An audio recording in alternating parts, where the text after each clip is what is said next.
Good morning, ladies and gentlemen. I am Steve, moderator for this conference. Welcome to the conference call of Rites Limited to discuss its Q2FY25 results. We have with us today Shri Rahul Mittal, Chairman and Managing Director, Shri Arun Kumar Singh, Director Projects, Dr. Deepak Tripathi, Director Technical, and Shri Krishna Gopal Agarwal, Director Finance. At this moment, all participants are in the listen-only mode.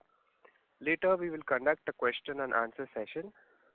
At that time, if you have a question, please press star and 1 on your telephone keypad.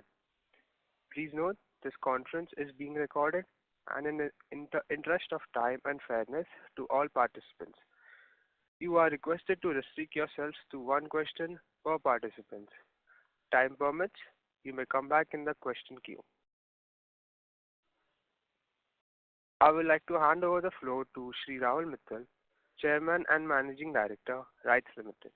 Thank you, and over to you, sir. Morning, everyone. I begin with the safe harbor statement. The presentation and the press release, which we uploaded on our website and exchanges yesterday, and discussions during the call today may have some forward-looking statements.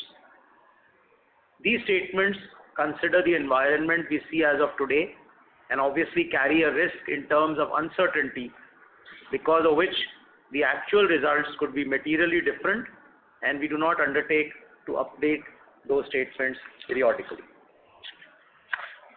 To begin with, let me give you a brief overview of the Q2, and then we leave the floor open for questions. Q2 has been a tough quarter in terms of the execution. Some of our projects in different geographies were impacted due to various reasons. As you are aware of, many infrastructure projects across various geographies being impacted in this quarter.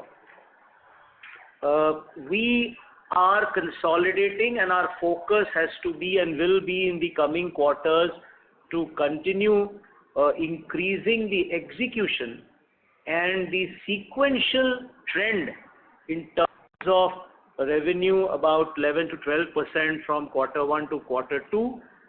That is what we will consolidate upon in the coming quarters, so that the effort is to be able to reach as close as possible of an FY basis, as close as possible to the previous FY. In terms of the order inflows, we are quite aggressively moving forward in maintaining our track record of being a one order a day company. And this quarter itself, we got 90 plus orders totaling to about 700 plus crores. And this in one quarter was in fact equal to much more than even the entire H1 of previous FY. So we need to keep consolidating our order book, and also we will continue to focus on increased execution in the balance quarters of this FY. With these broad opening comments, I leave the floor open for questions. Thank you. Now we begin the question and answer session. If you have a question, please press star and 1 on your telephone keypad. In the interest of time and fairness to all participants, you are requested to restrict yourself to one question per participant. Time permits, you may join back the question queue.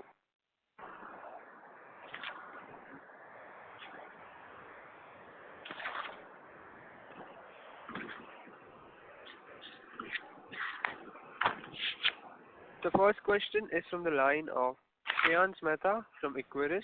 Please go ahead. Yeah, thanks for the opportunity. My first question is as far as the margins are concerned. So if you see, sir, after a long period of time, the margins have actually come down below 20. So just wanted to understand, are there any one-offs during the quarter? And secondly, in terms of, how should we see the margin trajectory going forward? That is the first question. Morning, Shreyas. In terms of margin, if you see, we are in the range of about just below 20 EBITDA margins, and PAT margins about 15% on a consolidated basis. We will continue to try and improve as execution improves in Q3, Q4. There will be slight uptick in the margin, but we will remain in this range. If you see H1 also, or in overall, our margins, our EBITDA margin on a console is about 21% and PAT margins are 16%. So in the range of about 20-21% would be the range that is the the range of EBITDA, and about 15-16% of PAT margin moving forward, even on a FY basis. Got it. Sure. And the second question is, as far as our export orders are concerned, at what stage are... Come back in a queue, please. Sure. Thank you. Thank you. The next question is from the line of Vinamra Hirawat from JM Financial. Please go ahead. Hi, sir. Am I audible? Yes, go ahead, Vinamra. So, I want to know what is the ratio of the order book where, the share of nomination and competition orders will stabilize. We're currently at around, 2/3 and 1/3. Where do you see this stabilizing? And are we seeing further margin pressure as nomination orders go up in any of the segments moving forward? Yeah, Vinamra, so the ratio which you see in the order book is the ratio of the order book. If you see the fresh intake of orders, the ratio of competitive is even higher. It's now in the range of about 70% plus. And this trend is only increasing from quarter to quarter. I see this only increasing. It will always remain, I think, 70% plus in terms of competitive on an averaged out basis, and will only increase. In terms of margins, yes, because of this and continuously trying to get more orders also, there will be a stress on margin. But I foresee, as I told to the previous caller, that on an averaged out basis, I see EBITDA margins hovering around about 20% and PAT margins hovering around about 15% on a console basis. Got it. Just another question. Looking a little further out, maybe in FY27 and further, I want to know how the export scenario looks. Do we still see You can come back in a queue for the second question, please. Thank you. The next question is from the line of Raj from Jupiter Financial. Please go ahead. Yeah, good morning, sir. My question is about exports only. Can you give some color how is going to be planning out? I understand we got 3 orders so far, and the execution timeline. That's my question. Morning, Viraj. So we started breaking that hiatus of about 3 to 4 years of no export order. We got the first order of about 300 crores in Q4, second order over 900 crores in Q1. In Q2, we got another order of South Africa, about 35 crores. And in Q3 also, in the 1 month or so which has happened, we've got another order of about 50 odd crores from South Africa. So we are trying and breaking that gap. We are continuously now getting orders. The average timeline, and some of these are locomotive and some of them are coach orders, like the Bangladesh 900 crore plus is a coach order. They have a finite timeline. What we are definitely expecting is that the first revenues from these orders will start coming in by Q1 of next FY. And most of these orders will generate a substantial revenue if you see the entire next FY. So the effort of trying to continuously keep on now getting orders, at least our aspiration is to get 1 export order, at least 1 in every quarter. And then by next FY, the existing orders start generating revenue. Yes, sir, regarding export only, how is the Bangladesh export planning out because of the geopolitical uncertainty there? So it is an EIB funded project, so there is no problem in terms of the funding. All necessary approvals, paperwork is in place. The design approvals are going on for the prototype. The setback was only temporary for a month or so. So it has, the timeline has slid by about 2-3 months. So what we were aiming to somehow slip through some coaches by Q4 or early Q1 may slide by a few months, but it's on track. Okay, sir. Okay. Thank you, sir. I'll come back in the queue. Thank you. The next question is from the line of Parimal Mithani from Credential Investments. Please go ahead. So thank you and good morning. Yeah, go ahead. Morning, Parimal. So I just wanted to know, sir, the reason for quality assurance business is due to the competitive nature, or how do you look into it? So you can explain that. Yes, I'm glad you asked that, Parimal. You see, we were doing quality assurance was a good margin, high revenue source of revenue for us for last nearly 5 decades, and more than 2/3 of this was from Indian Railways as a client, and this was on a nomination basis with a good margin. Early last year, the work was divided for the first time through an open tender between 4 players. So the volume went down by 30%, came down to about 30%, and the rates came down to about 20% of the rate. So you can see a double hit.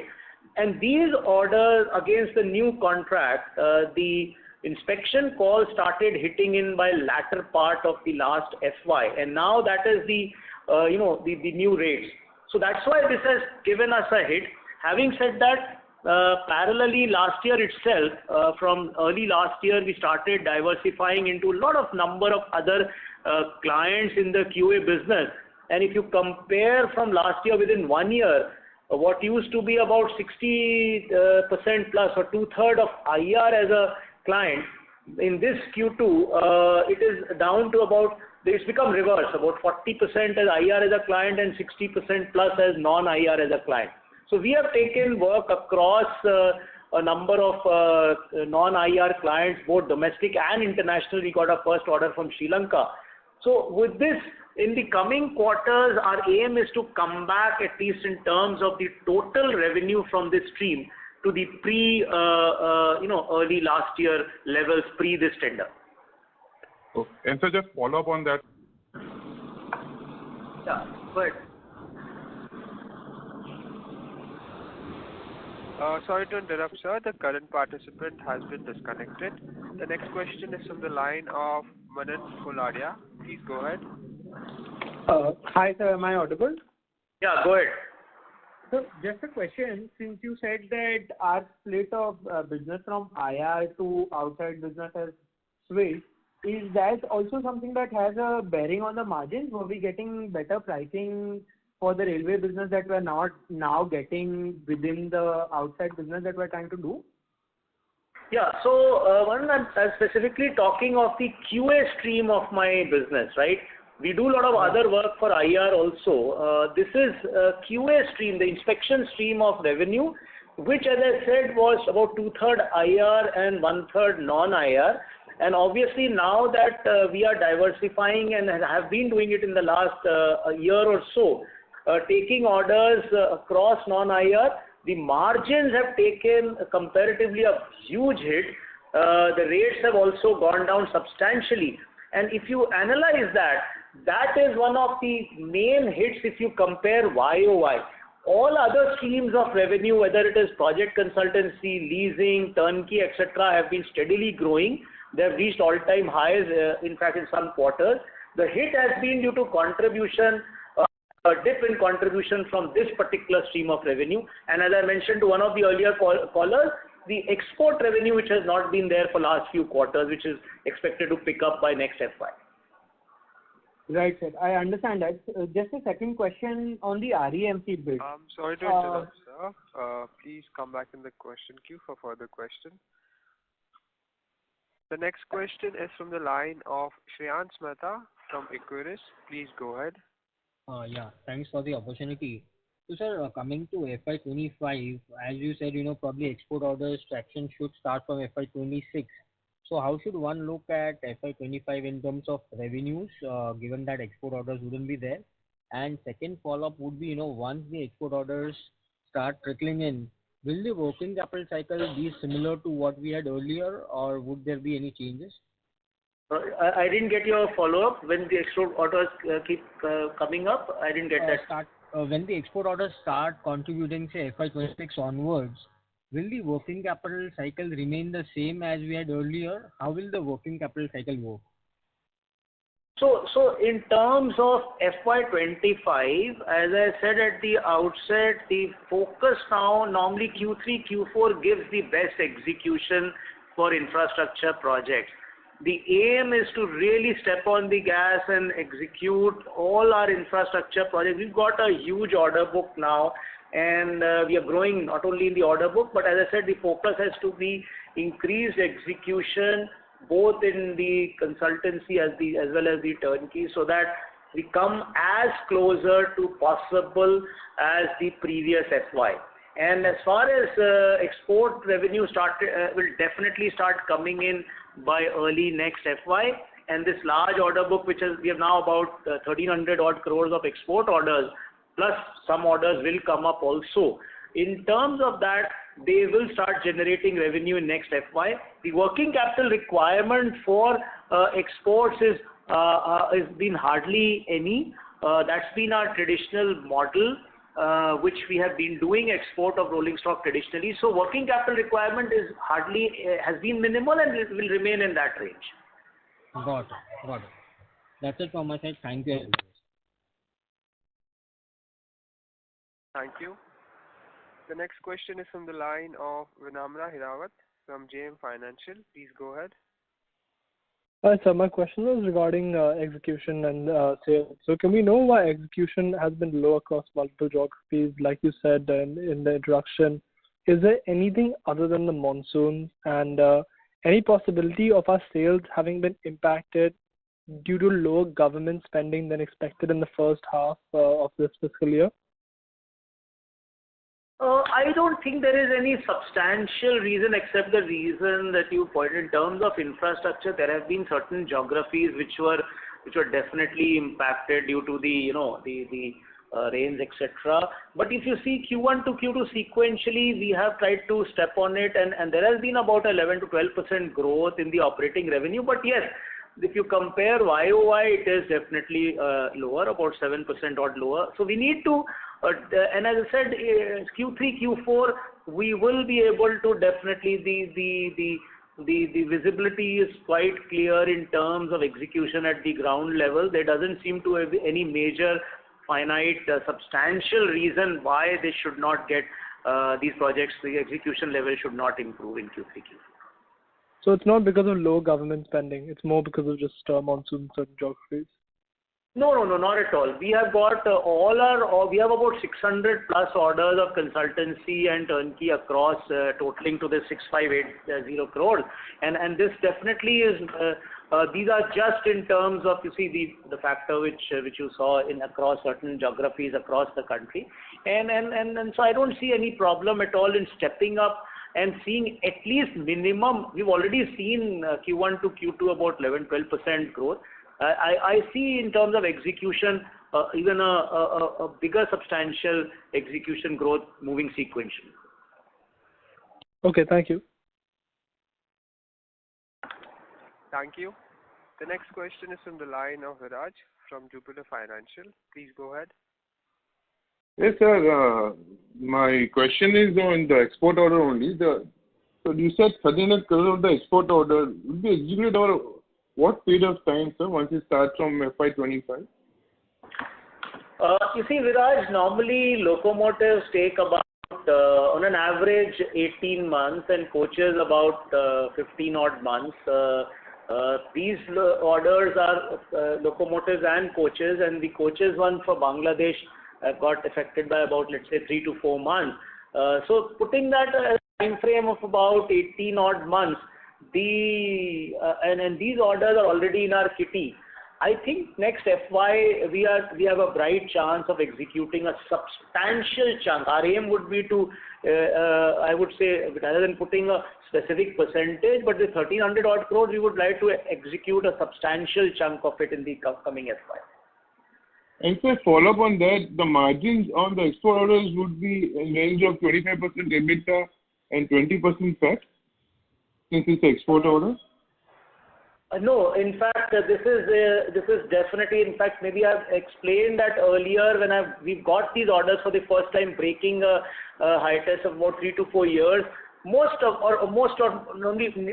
all the export orders which we have got in the last 4 to 5 decades have been through the line of credit through Exim Bank tenders, which were primarily more or less on a kind of a nomination mode. The line of credit has completely become dry for export of rolling stock in the last 3 to 4 years. All these orders which we are getting are non-line of credit orders through a competitive global tender bidding mode. It is like I said, the Bangladesh order is an EIB funded tender where there was huge competition across countries. So obviously those levels of margins are in no way possible moving forward in the export stream.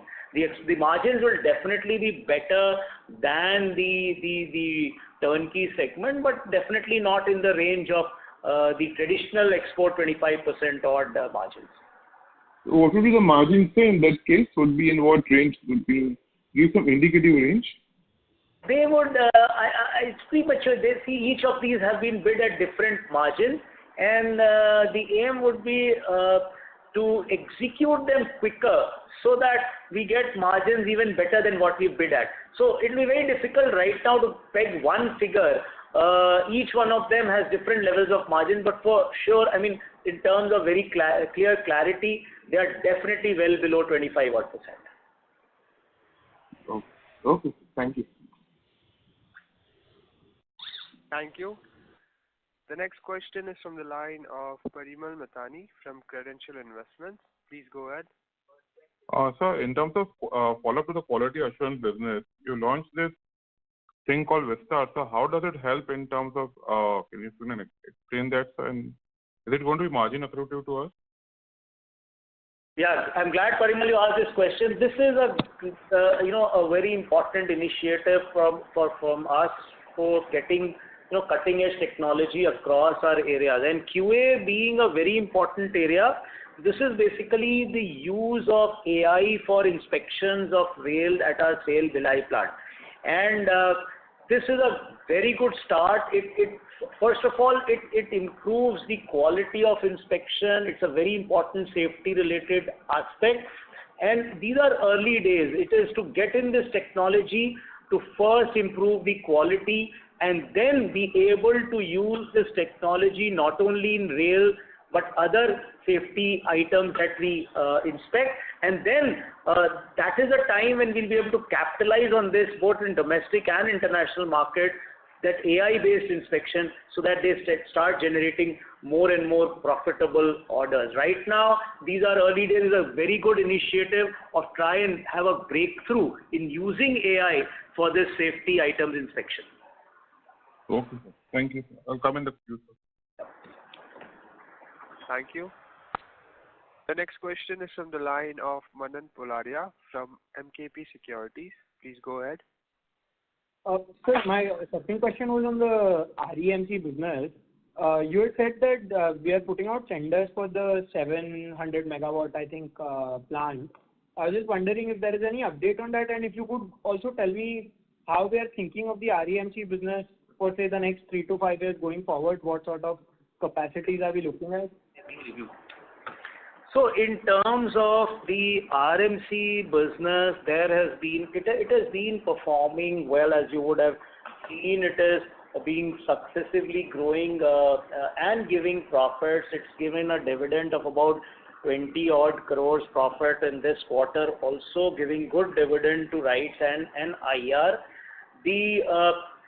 The tenders for we finalized one tender for 900 megawatts.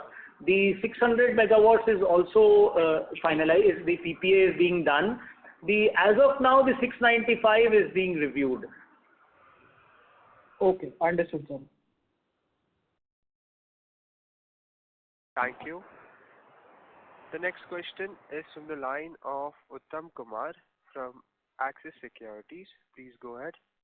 Yeah, sir. Good morning, and thanks for the opportunity. Sir, what is our current status of Zimbabwe order that we got around 500 crores? Any update on that? Yes, morning. So the Zimbabwe, as you would be recalling, the Zimbabwe was an agreement signed last year. It is about 800 odd crores, and we did not. It's about 700 odd crores. We did not enter it into our order book, considering that it was a clause in the agreement that it is subject to funding from the Afri-Exim Bank. We have been continuously having deliberations with the NRZ and Afri-Exim Bank. We are quite hopeful that things, the way it has been moving forward, they have had some basic in-principle approvals in place. However, we are stepping cautiously. We don't want to expose, or take any liability till the clear funding letter comes from Afri-Exim Bank. But the way things are moving, I am hopeful that this should mature in the coming months. Okay, sir. Thanks a lot. Thank you. The next question is from the line of Gaurav, an individual investor. Please go ahead. Hello, am I audible? Yes, Gaurav, go ahead. I can hear you. Hi, sir. Thank you for taking my question. My question was on the export front. Like you said, a major chunk of the order will be executed during this year. So what number can we expect at the end of the fiscal year, and how do you see it going forward? So, as I said, Gaurav, our order book of export as it stands now is about 1,300 odd crores, and we expect that this will start fetching revenue by early next FY, because in the export stream of revenue, it's only when a sizable lot is manufactured and is shipped out and we get the bill of lading that we recognize the revenue. So the recognition of revenue will start sometime early next FY. And considering an average lead time of about 18 odd months, 18 to 20 plus months for manufacture of locomotives and export and for coaches also, I see that the 13 odd crores, if you calculate backwards, would, as I said, substantial amount would get booked in the next FY. Okay. Thank you, sir. Thank you so much. I'll get back in the queue. Thank you. The next question is from the line of Vishal from Antique Stock Broking. Please go ahead. Yes, sir. Thanks for the opportunity. One question on the margins for Turkey. So quarterly we are seeing the margins at a EBIT level, it is 1.1. So is it fair to say? I can't hear you clearly. I've lost you. Yeah. Is this better now? Yeah. Go ahead. Yeah. So on a margins front, for a turnkey segment, on a quarterly basis, we are seeing clocking in roughly 1.1% odd. So is that fair to say probably this is kind of a new run rate for turnkey for us, turnkey margins for us? You see, yes, turnkey business by itself hovers around about 2 to 3% margin. This one has been substantially lower because most of these projects are now, many of them are in the final execution stages, especially the IR projects that we were doing like electrification, etc. So at the latter stage where the execution is there and most of the material has come and the revenue has been booked, so margins go down. But then normally on an overall basis, turnkey projects would hover around about 2 to 3% maximum. Okay. So this first half run rate of 1.1, so I mean, is expected to move up to roughly 2 to maybe 3. Is that fair way to understand? Yes, as the older lot of turnkey projects finish and the new orders that we have get, as they start their execution, and there is some overlap also of some of the earlier projects coming into Q3, Q4. It will definitely creep up slowly, and on an average basis, if you see turnkey projects, they would hover around about 2 odd percent. Right. So if I may ask one more, I think you did mention your order book has 63% on a competitive bidding. So on a segment-wise, I mean, how exactly it will fare? Where we have a nomination, where exactly it's a full order book is competitive bidding, say between turnkey, export, and consultancy? You see, and again, as I mentioned, 63% is the current order book. The fresh orders are all about 70% plus on competitive bidding.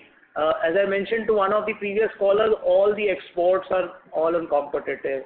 The consultancy also is hugely on competitive basis.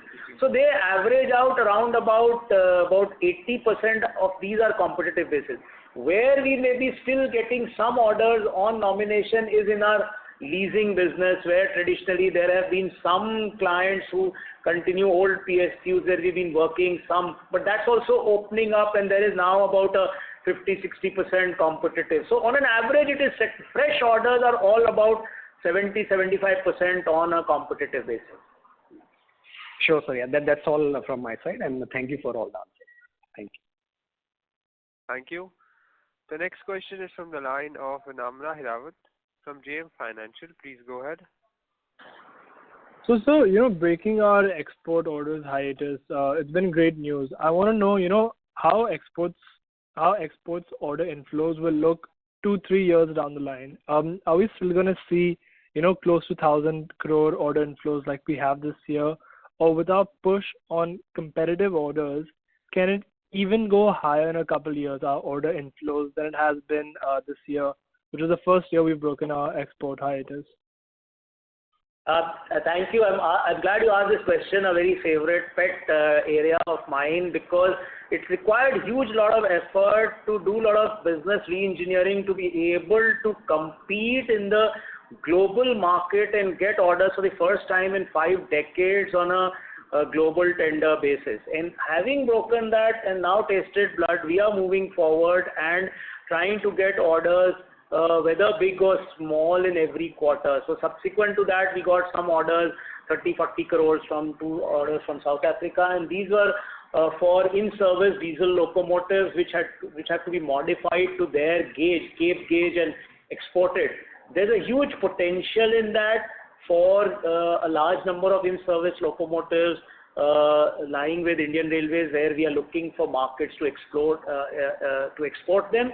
And with now getting the hang of how to, market intelligence for global tenders, I definitely see this picking up again, because we have re-engineered the way we are tackling the export business, and not only waiting for the line of credit opportunities, which have hardly come in the last 3 to 4 years. There have been no line of credit export of rolling stock opportunities. So I see this growing on a steady basis in the coming years. Got it. And you expect margins to be around 20% in this segment, right? I didn't mention any margin for export. I mentioned an overall margin that we are aiming that the current levels of EBITDA of around 20-odd% and PAT around 15-odd%. That's our aspirational targets, and we hope that even though with the changed business scenario and the extreme levels of competition, which within 1 year, the fresh orders we used to get about, within a year itself, it has changed from about 50-50 to about 70% plus on competitive basis on an overall across my verticals. So that's the level of margins that we are aiming, that we should be able to aim to secure. Got it. Thank you. Thank you. The next question is from the line of Viraj from Jupiter Financial. Please go ahead. Yes, sir. With all this, these agreements and export orders all coming in, what will the FY26 look like? Any guidance that would be? You see, this year is and will be the toughest year for us, as we had said at the beginning of the FY. It's a year of consolidation.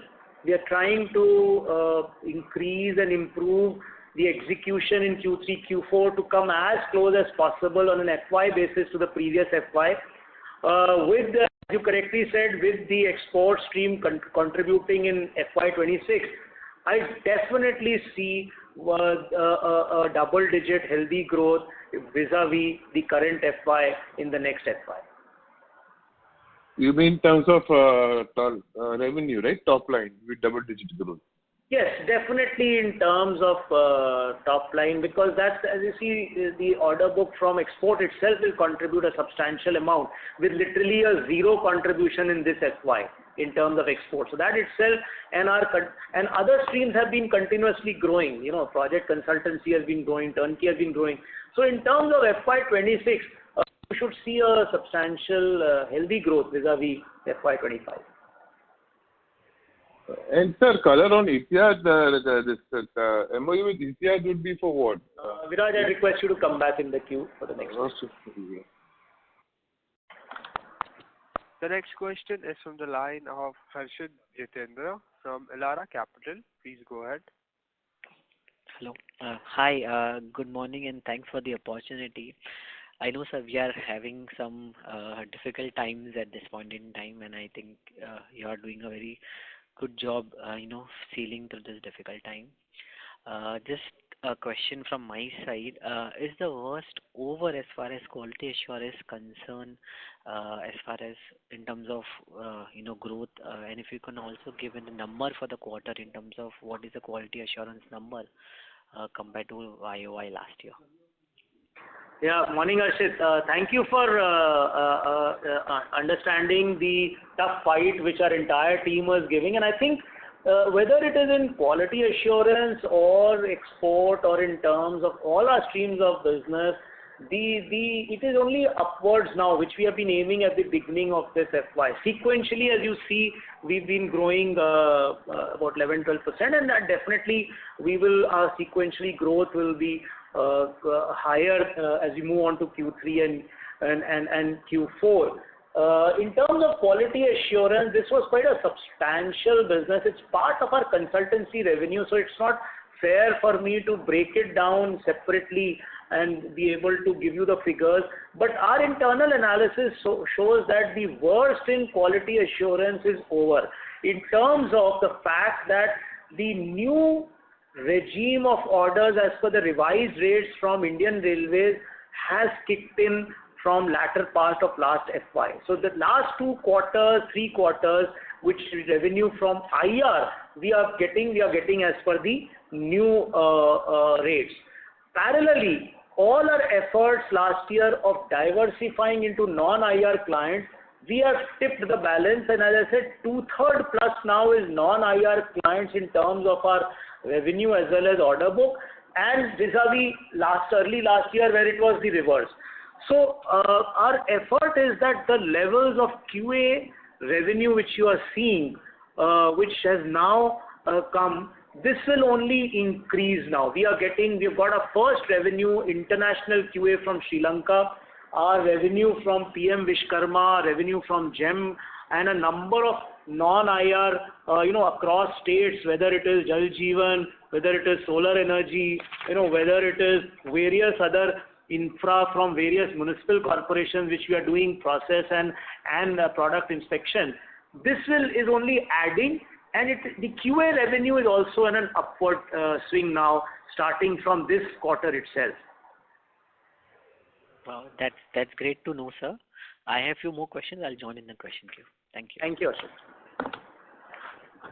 The next question is from the line of Parimal Mithani from Credential Investments. Please go ahead.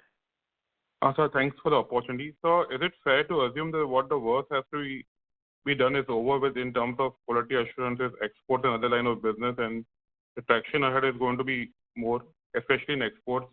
So? Yes, for sure, Parimal, and I'm not saying it only just to, out of thin air. It is in terms of numbers that we see. The worst in export is in terms of the numbers that we have now, about 1,300 odd crores of order book, which are the first of these was received in Q4, which is already now about 7-8 months, about 10 months old. So these and considering even the most conservative lead time of delivery from 18 months plus, these orders will start generating in the coming FY. So the strike rate of getting export orders is not only one order which was in Q4, which was the first order after a gap of about 3-4 years. The orders we have been flowing in. So as far as export is concerned, as I said, definitely the numbers speak for itself. The worst is over. In terms of revenue realization, yes, they will start generating revenue only next FY. In terms of QA, as I explained to Harshit just now, in terms of diversification of the order book, that effort has borne fruit in the last about 3 to 4 quarters, and these new non-IR orders have started generating revenues, and in Q3, Q4 onward, the QA contribution is only grown increasing. Yes, obviously not at the levels of margin which have been there traditionally for 4 to 5 decades, but in terms of total volume, this is now only an upward trend in the coming quarters. Okay. And so just a follow-up, in terms of exports, if we get the Zimbabwe order, it will be a 2,000 crore by the end of the year, right? If we get that to that entire thing. The value of that was about 80 million odd USD. So let's see in terms of when as I said to one of the callers, that we are pursuing, it is moving on the right track, but we will only add it to our order book when the clear funding letter comes from Afri-Exim Bank, which we seem to be making a headway, but it is moving. Hopefully in the next few quarters it should mature. So thank you and all the best, sir. Thank you. Thank you. The next question is from the line of Vivek Rathi, an individual investor. Please go ahead. Hello, sir. Thank you for taking my question. So, just looking at the presentation, I see the consultancy, as you mentioned also in this over the conversation, that it has gone down revenue, but I see more steep falling profit compared to revenue. I think revenue is somewhere down around 7.4%, but profit seems to be down around 20-odd%. Is this because, as you said, non-IR consultancy revenue is less as we got compared to last few decades? Or yes, is there any other reason? No, very correct. You see, consultancy has the shown in the presentation. So the terms of contribution from Indian Railways as a client, both in terms of value as well as in terms of margin, as I said, it got divided between 4 players. So that when our revenue came down to about 30% from what it was about a year back from IR. The rates came down to 20% of what were the earlier rates. So that's a double hit in terms of revenue as well as rates. And the deployment for inspection across the country for the various orders remains more or less the same. So that's why a hit on the bottom line also from this stream of business. However, as I said, having said that, we have managed to generate a large number of non-IR clients and our first international order also on QA. So to that extent, that has been the hit in the consultancy, both in the top line and the profitability if you see the overall consultancy figure. Yeah, thank you, sir. Just a follow-up. So, I mean, as you said, you're moving in the right direction. So, do you have any timeline or any expectation where the margin may revert to the previous figures, or that is not really currently we can foresee? So not only in QA, but an overall, because of the various factors which I pointed out, like the huge increase in competitive bidding, both domestic, including our export competitive global tenders, the current levels of EBITDA of about 20-odd% and PAT margins of about 15-odd%, that is the the realistic levels of margin which are which we see a visibility, which is what we'll aim for. Okay, thank you. Thanks a lot. Thank you. The next question is from the line of Vinamra Hirawat from JM Financial. Please go ahead. So you spoke about AI-based quality assurance, which can increase our consultancy revenues going forward. Is this a USP that we have, or are our competitors also getting into this? And if they aren't yet in AI-based QA, is there anything stopping them in the future? So, like, do we have a moat of any sort? Any color on this? You see, Vinamra, AI is a technology which every entity is using in various facets. There are a large number of our competitors in the QA business, and I'm sure they will and are working on AI.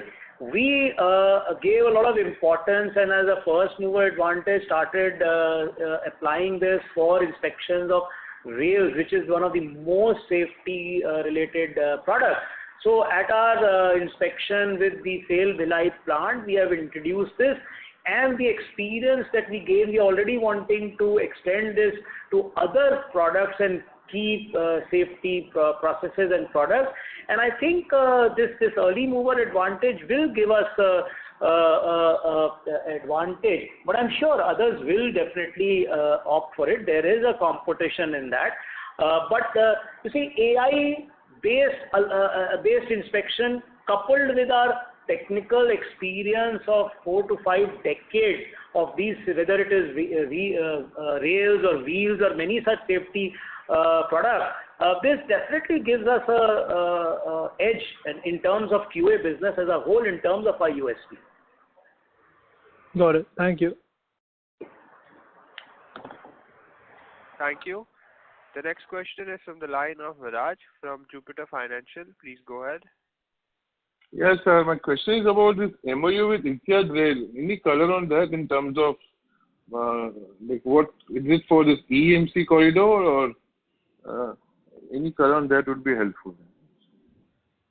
Yes, Viraj. So Etihad Rail is now, in the last few years, is very aggressively expanding not only the rail network in UAE, but across the Middle East, whether it is Jordan, Qatar, Oman, etc. It's comparatively a young organization, but in the last few years, it is expanding and executing a large number of not only, as I said, UAE, but cross-border rail infra projects.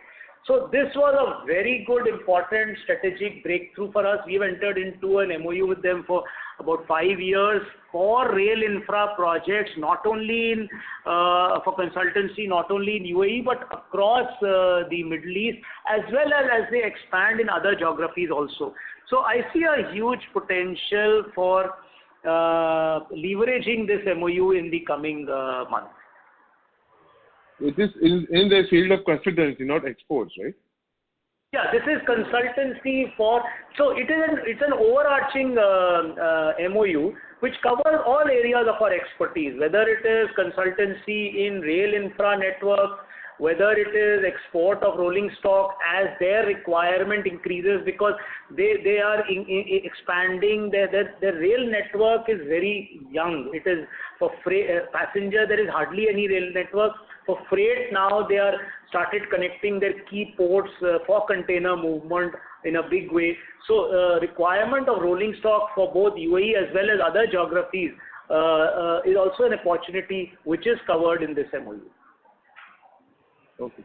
Thank you, and all the best, sir. Thank you. The next question is from the line of Harshit Jitendra from Elara Capital. Please go ahead. Hi, thanks for the opportunity. Sir, just to check, we had tied up with BEML for the Bahrain Metro project, where we were going to do the consultancy part. Any update on that, sir? Where are we in that particular stage? No, I think there's some factual error in that. We didn't tie up with BML for Bahrain Metro. We had done a consultancy for Bahrain Metro. We have an MOU with BML for various metro rolling stock projects. We are working closely with them, exploring various opportunities across other geographies. Okay. And sorry to harp you on this margin question, but if you look at even last few quarters when your quality assurance business was falling, your domestic consultancy margin business was above 40%. But in this quarter, it went down below 35%. So is there any projects on consultancy side, on the domestic side, which is also moving towards a lower margin? Is that a correct understanding? Or maybe this quarter is some one-off is there, and from next quarter will again may rise to 40% plus? No, consultancy, all streams of revenue, whether it is consultancy, whether it is export and QA, whether it is, turnkey. The fact of the matter is, at every quarter, the percentage of bids which we are getting on a competitive basis is increasing steadily. It is now inching up nearly up to 75%, 70% plus. And even these balance about 25% odd orders that we are getting on nomination from erstwhile clients, even they for every nomination order, there is a huge amount of revisit of the erstwhile agreements for lower rates and lower. So that's why, and as I said at the outset, we are maintaining a rate of one order a day. There's a huge inflow of orders in quarter two itself, and even the 1 month of quarter three, we have got orders of 650 crores already in 1 month in this quarter three. So for being able to keep on expanding the order book, yes, the margins of even in consultancy of 40% plus on a competitive mode is definitely not possible to be maintained.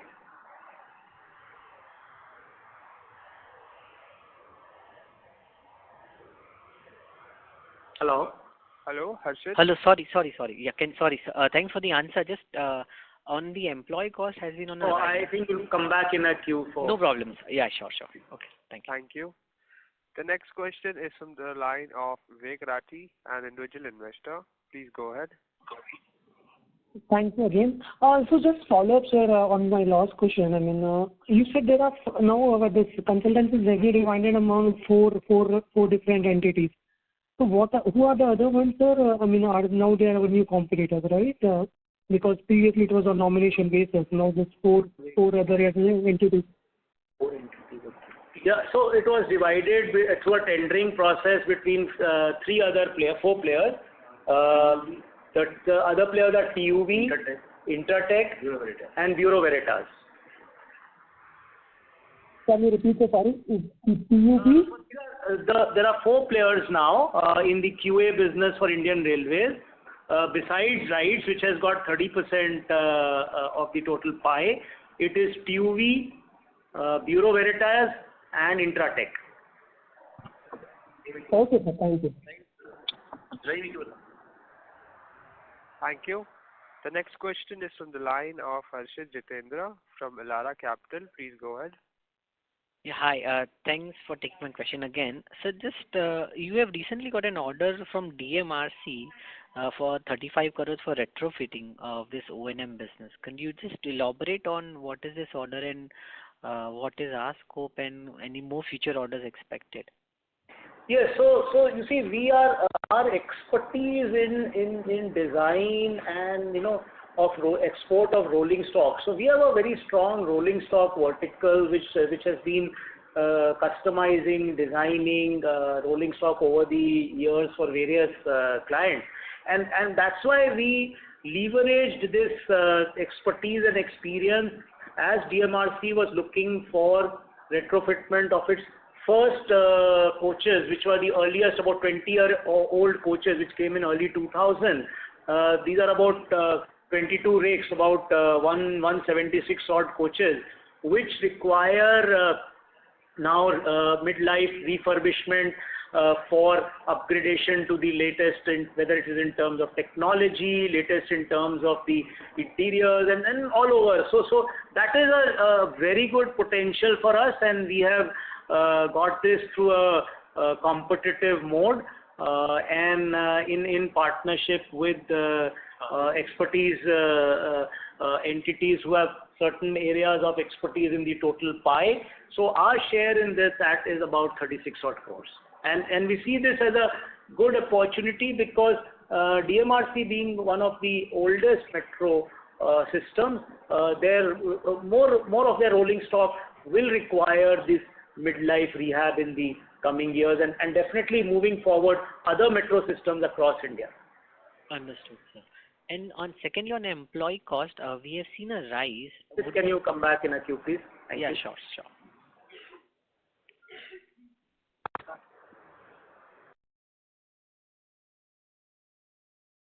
So if there's no one else, then Harshit, you can come. Yeah. Moderator, is there anyone else, or if there's anyone else? No, sir, there's no one else. Harshit, So Harshit can come back again. He was asking a follow-up question. Yeah. So, hello? Yeah, go ahead, Harshit. Yeah, sir. So basically on the employee cost, we have seen a rise. Would that be correct to say that since you're getting more consultancy orders or, one order per day, you are increasing your headcount? And if you can also highlight which areas are these employees being added to within the 4 or 5 verticals that you have? Yes, I'm glad again you asked this question, Harshit. You see, that's a very strong strategic call that we have taken, that in spite of the tough pressures on top lines and bottom line, because we are expanding our order book very aggressively, there's a certain time where this time where you're holding on, and you need to build up your strength to be able to execute the fresh orders. So if you compare within a year itself, we have inducted about 300 plus people, and beside the superannuation of about 100 odd people, a net addition in employee strength has been about net 200.